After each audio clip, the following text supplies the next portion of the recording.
Sekali peristiwa Yesus membawa Petrus, Yakobus dan Yohanes saudaranya. Ia naik ke sebuah gunung yang tinggi bersama-sama dengan mereka. Di situ mereka sendirian saja. Lalu Yesus berubah rupa di depan mata mereka. Wajahnya bercahaya seperti matahari dan pakaiannya menjadi putih berkilau seperti cahaya. Lalu tampaklah kepada mereka Musa dan Elia sedang berbicara dengan Yesus. Kata Petrus kepada Yesus, "Tuhan, alangkah baiknya kita berada di tempat ini. Jika Engkau mau, biarkanlah aku dirikan di sini 3 kemah. 1 untuk Engkau, 1 untuk Musa, dan 1 untuk Elia." Sementara Petrus berkata begitu, tiba-tiba turunlah awan yang terang menaungi mereka. Dan dari dalam awan itu terdengar suara yang berkata, "Inilah putraku yang terkasih, kepadanyalah aku berkenan, dengarkanlah dia." Mendengar itu tersungkurlah murid-murid Yesus dan mereka sangat ketakutan. Lalu Yesus datang kepada mereka dan menyentuh mereka sambil berkata, "Berdirilah, jangan takut." Ketika mengangkat kepala, mereka tidak melihat seorang pun kecuali Yesus seorang diri. Pada waktu mereka turun dari gunung itu, Yesus berpesan kepada mereka, "Janganlah kamu ceritakan penglihatan itu kepada siapapun juga, sebelum Putra Manusia dibangkitkan dari antara orang-orang mati." Demikianlah sabda Tuhan. Terpujilah Kristus.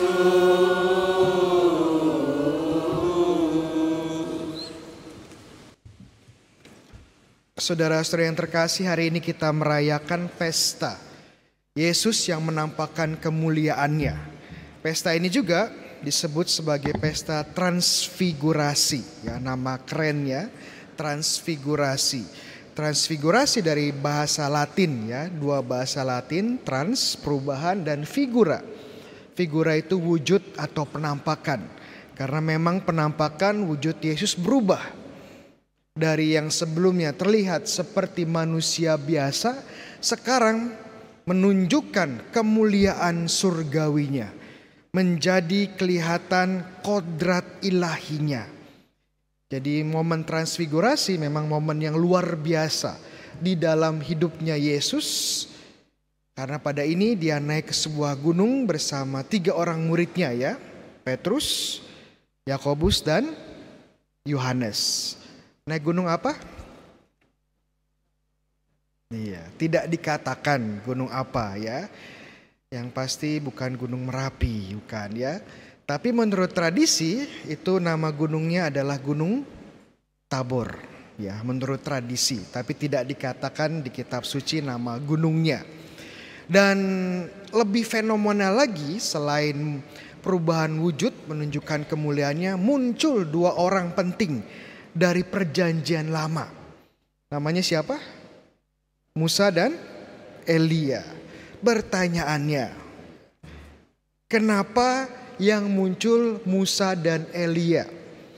Kenapa enggak tokoh-tokoh lainnya di perjanjian lama? Kenapa enggak Abraham, ya? Kenapa enggak Daud? Kenapa enggak Adam? Tapi kok yang muncul Musa dan Elia? Jawabannya apa? Pisang 2? Iya. Ya, suka-suka Tuhan, ya, mau pilih siapa. Enggak. Jawabannya pertama, karena Musa dan Elia ini melambangkan hukum Taurat dan nabi-nabi. Di perjanjian lama yang menerima dan mentransmisikan hukum Taurat itu Musa. Dan Elia menjadi simbol dari para nabi.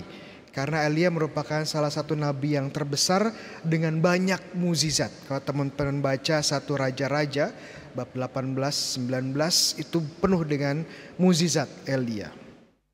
Namun lebih dari itu, kalau kita perhatikan kisah hidup Musa dan Elia, Musa dan Elia pernah juga naik ke atas gunung, dan di atas gunung mereka pernah melihat Tuhan atau berjumpa dengan Tuhan. Musa naik gunung apa? Gunung Sinai. Wah, pinter. Keluaran bab 20. Kalau Elia naik gunung apa?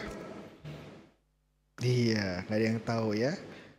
Gunung apa? Nanti silahkan buat PR di rumah. Bisa dibaca 1 Raja-Raja bab 19. Yang penting mereka ini tokoh penting yang naik gunung. Dan di atas gunung mereka melihat Tuhan. Sekarang 2 tokoh ini muncul di atas gunung dan melihat siapa? Melihat Yesus. Kalau di perjanjian lama mereka melihat Tuhan, sekarang mereka melihat Yesus. Berarti Yesus itu Tuhan Allah. Jadi 2 tokoh ini sangat penting menunjukkan bahwa Tuhan itu siapa, ya, Yesus itu siapa sebenarnya. Nah, tentu saja kalau kita ada di posisinya Petrus, posisinya Yakobus dan Yohanes, perasaan kita bagaimana sih bisa melihat Tuhan yang luar biasa menampakkan kemuliaannya? Pasti seneng banget ya. Sangat-sangat penuh dengan sukacita. Makanya tidak heran jika Petrus menawarkan kepada Yesus, Tuhan, kita mendirikan tenda di sini, ya, setidaknya 3 tenda. Maksudnya apa? Kenapa bangun tenda? Ya karena Petrus ingin tinggal lebih lama lagi di atas gunung dan menikmati momen transfigurasi, momen sukacita di mana Tuhan menampakkan kemuliaannya. Tapi ada tapinya. Tuhan Yesus punya rencana lain. Tuhan Yesus tidak tinggal lama di atas gunung. Makanya Tuhan Yesus setelah itu berubah lagi ya ke wujud asalnya menjadi manusia seperti biasa sehari-hari dan kemudian mengajak Petrus, Yohanes dan Yakobus turun gunung. Setelah turun gunung mereka kemana? Kemana? Kalau kita baca Injil ya, lanjutnya mereka berjalan turun ke selatan menuju kota Yerusalem. Pertanyaannya, di kota Yerusalem terjadi apa? Iya, Yesus menderita. Yesus ditangkap. Yesus didera. Yesus disalib. Yesus wafat. Semua hal buruk akan terjadi pada Yesus. Dia diperlakukan seperti penjahat. Dia disalib dengan brutal, mati dengan penuh penderitaan. Semua terjadi, hal-hal buruk terjadi pada Yesus di Yerusalem. Saat hal-hal penderitaan itu terjadi pada Yesus, murid-murid kemana? Lari, meninggalkan Yesus. Mungkin ada yang patah harapannya, kecewa. Kok Yesus yang penuh dengan mukjizat yang kita harapkan menjadi Mesias, menjadi Raja, kok malah ditangkap, menderita dan wafat disalib. Mungkin ada yang marah. Gak mungkin ini terjadi. Mungkin ada yang putus harapan. Kok seperti ini? Yang pasti banyak yang lari dan kabur. Bahkan 3 murid Yesus yang pernah melihat Yesus menampakkan kemuliaannya, kemana sekarang? Yakobus lari entah kemana. Petrus, apalagi Petrus, menyangkal Yesus berapa kali? 3 kali. Yang tinggal bersama Yesus disalib siapa? Tinggal dari 3 murid itu? Tinggal Yohanes. Ya, tinggal Yohanes.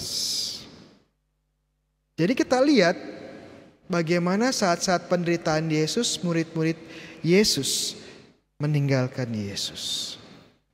Lupa bahwa Yesus yang hadir menampakkan kemuliaannya di Gunung Tabor, di Gunung Transfigurasi, adalah Yesus yang sama yang ada di Gunung Kalvari.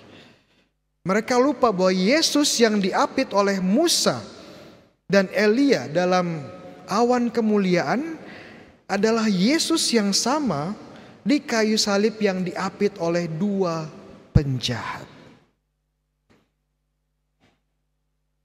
Dan ini menjadi pesan dan pelajaran berharga bagi kita semua. Kenapa?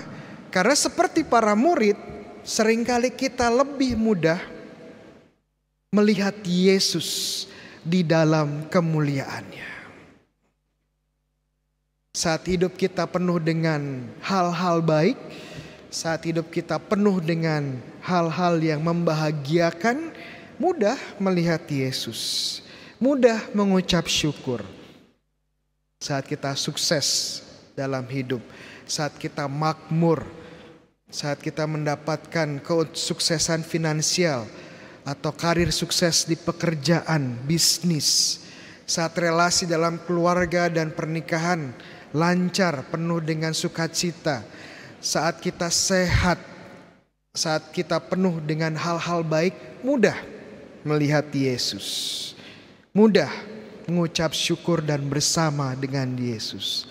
Tapi saat penderitaan datang, saat kita mulai mengalami kesulitan finansial, kesulitan di pekerjaan, kesulitan di karir, bisnis, mengalami permasalahan relasi dalam pernikahan dan keluarga, saat kita sakit, saat orang-orang yang kita cintai meninggalkan kita, di sini kita mulai marah, mulai kecewa, mulai menyalahkan Yesus, mulai meninggalkan Yesus dan bahkan menyangkal Yesus. Lupa kalau Yesus yang ada di saat kita sukses itu juga adalah Yesus yang ada hadir saat momen-momen berat dalam hidup kita. Pertanyaannya Romo, bagaimana kita bisa melewati masa-masa sulit ini bersama Yesus? Bagaimana kita bisa setia bersama Yesus dalam momen salib?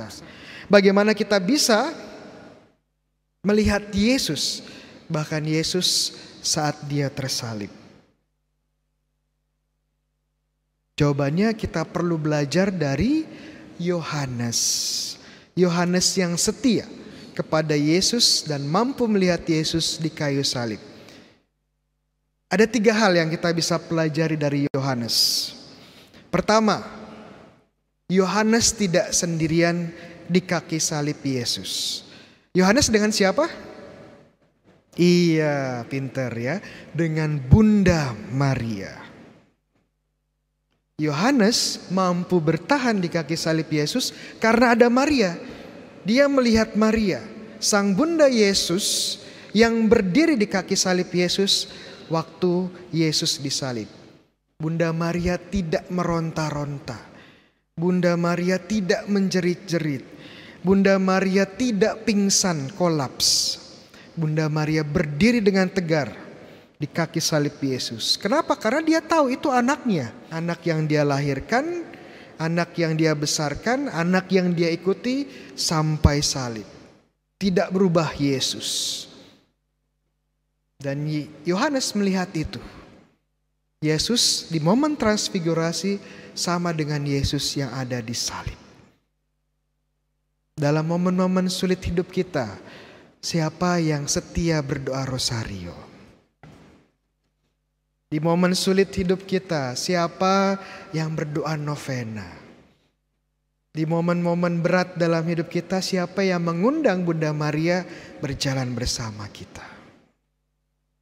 Pelajaran nomor 2. Yohanes tidak sendirian bersama Bunda Maria dan bersama dengan murid-murid yang lain.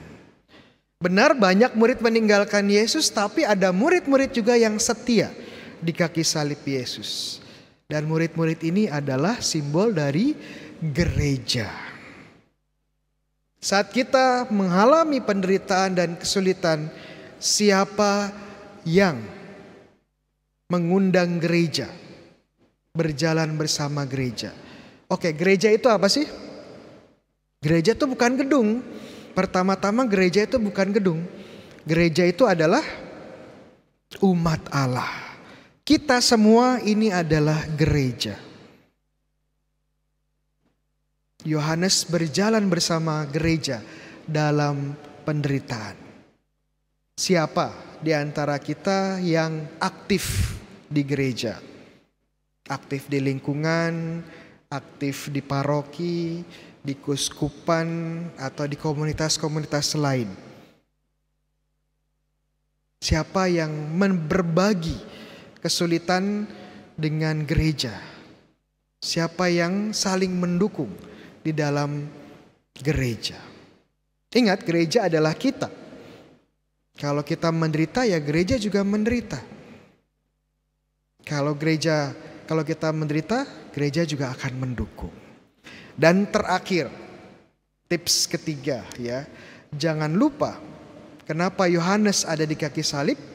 Karena dia berbagi penderitaan, menyatukan penderitaannya dengan penderitaan Tuhan Yesus. Penderitaan itu sia-sia. Penderitaan dengan sendirinya tidak ada gunanya. Siapa yang mau menderita? Nggak ada. Tapi saat kita menyatukan penderitaan kita dengan penderitaan Tuhan Yesus di dalam doa, di dalam ekaristi, di dalam hidup dan kesabaran hidup kita, penderitaan kita akan menjadi berkat, akan menjadi rahmat dan berbuah. Saya selalu bilang ya, kalau kita membawa persembahan, menjadikan penderitaan kita, menyatukannya dengan penderitaan Yesus Kristus di dalam salibnya, saya percaya tidak sia-sia. Bahkan ada jiwa-jiwa di api penyucian yang karena kesetiaan kita, karena setia dan tabah menanggung penderitaan, diselamatkan. Penderitaan tidak sia-sia bersama Yesus. 3 hal: berjalan bersama Bunda Maria, berjalan bersama gereja, dan menyatukan dengan penderitaan dan salib Yesus. Ingat, Yesus di transfigurasi adalah Yesus yang sama di salib. Amin.